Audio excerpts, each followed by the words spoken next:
Baby was my greatest happiness and is now my greatest sadness. It is said there is no more crushing pain than that caused by the loss of a child.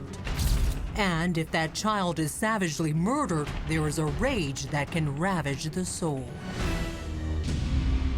In the case of Peaky Andressian, even seasoned prosecutors The manner in which he killed him was particularly cruel. and veteran cops brace themselves for the wretched reality of a murder they'll never erase from their minds. You hope for the best, but you prepare yourself for the worst. I heard from people in my office that this case is going to haunt you. Aramazd Andressian Jr., nicknamed Peaky, wasn't just a precious child. One of Peaky's favorite songs was "You Are My Sunshine," and that's exactly what he was, and that's what he is. He's a bright, beautiful ray of sunshine. Peaky was an old soul, a magnet for people and animals. He loved nature and planting gardens. His smile just radiates, changes everything. You know, you have a bad day, you see him, everything changed. It was just, he was like, he made any day better. He was the only child of Aramazd Andressian Sr. and Anna Estevez. She wanted this child, and it was her life. She put everything into that. Anna's journey to motherhood was hard-fought. She had been through in vitro, spent thousands of dollars to get pregnant, had 5 miscarriages. Yeah. Not long after Peaky was born, the marriage between Anna and Andressian soured. The couple divorced and the court ordered joint custody.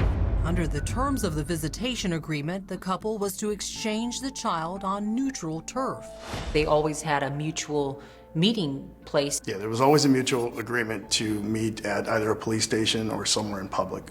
The divorce was a bitter one. Anna didn't trust Andressian. She had a dash cam installed in her car to record all exchanges of the child. One spring morning, the couple agreed to a rendezvous point for Andressian to pick up his son for a trip to Disneyland. Peaky and his father had a full week to spend together. He was supposed to return the child after 7 days, and the return was supposed to take place in San Marino at 8 that morning.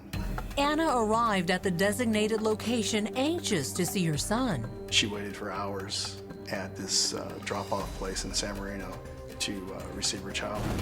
But father and son never arrived. Anna had not heard a word from either of them. Obviously, Anna became very, very concerned.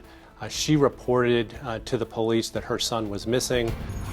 Just a few miles west in South Pasadena, investigators were working another bizarre case. Someone had reported a man lying in the road. That man was Aramazd Andressian. Aramazd Sr. was found in the parking lot at Arroyo Park in South Pasadena.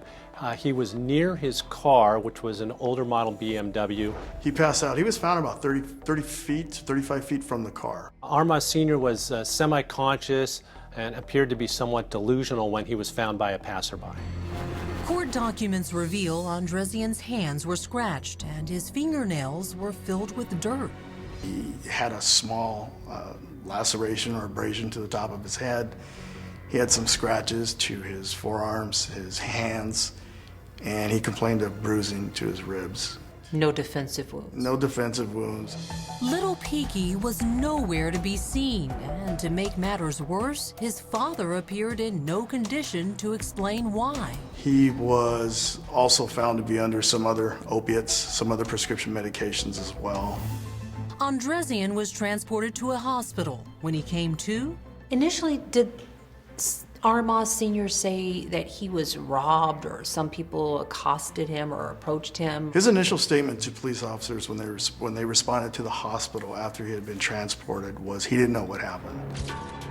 could Andressian have lost his only child because of a pill-induced stupor? He kept on saying, I just fell asleep and woke up and detectives were talking to me. Police documents show Andressian made a curious comment to the booking officer, quote, "I bet they think of me like some kind of Casey Anthony," and then stated he was, quote, "probably all over the news by now." What was he acting like? Was Aramazd Sr. acting like a father who was distraught and searching for his son? He never asked about the condition of his son or whether or not his son had been located. Andressian turned the focus on his ex-wife as a possible suspect. He felt he had been set up. Anytime we would question him, he would go back and ask us to look at Anna. He would start talking about the divorce, how contentious it was, that he had been followed. Police held Andressian on suspicion of child endangerment and child abduction, but not for long. They had to cut him loose. There just wasn't enough evidence to arrest him and to try him. He's very happy to be out of custody so that now he can focus his sole attention on trying to find his son. At this point, we're treating this as a missing person investigation. Coming up, a distraught mother clings to hope. This message is for you, my love. Be brave, honey. But while cops in the community dig deep, Aramazd Andressian is flying high, and not just on prescription pills.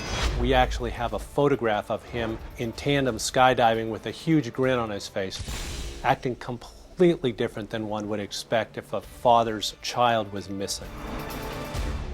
So no pings. No pings at all. And he planned this, and we knew he planned this. And Andressian had created a will days before the visit with his son.